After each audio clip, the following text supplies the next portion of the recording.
ሰላም ለዝክረ ስምኪ ዘመንክር ጣዕሙ መዝሙር 146 ንዘድሕን አምላኽ አመስግንዎ ንእግዚአብሔር አመስግንዎ ወእግዚአብሔር አመስግነካ ኣለኹ ብህይወተይ ክሳዕ ዘለኹ ንእግዚአብሔር ከመስግኖ እየ ንኣምላኸይ ምሉእ ህይወተይ ክዝምረሉ እየ ብመሳፍንቲ ኣይትወከሉ በትኸረድእ ዘይከኣሎ ወዲ ሰብ ኣይትተኣመኑ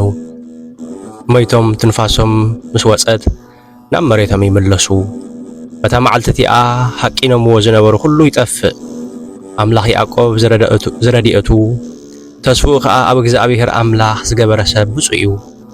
ንሱ ንሰማይን ምድርን ንባሕርን ኣብኡ ንዘሎ ኩሉን ዝገበረ እዩ ነቲ ንሱ ነቲ ዝሃቦ ተስፋ ኩሉ ግዜ ይፍጽሞ ንጡቓት ፍትሒ የውፃሎም ንጥምያት እንጌራ ይህቦም እግዚአብሔር ንእሱራት ይፈትሖም እግዚአብሔር ንዕውራት ከም ዝርእዩ ይገብሮም እግዚአብሔር ንዝወደቁ የልዕሎም እግዚአብሔር ንጻድቃን የፍቅሮም እግዚአብሔር ንስደተኛታት ይዕቅቦም እግዚአብሔር ንዘኽታማትን መበለታትን ይኣልዮም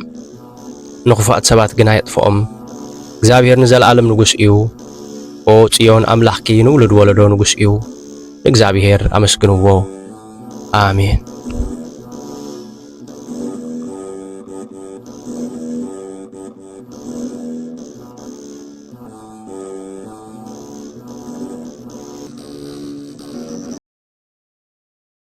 ሰላም ለዝክረ ስምኪ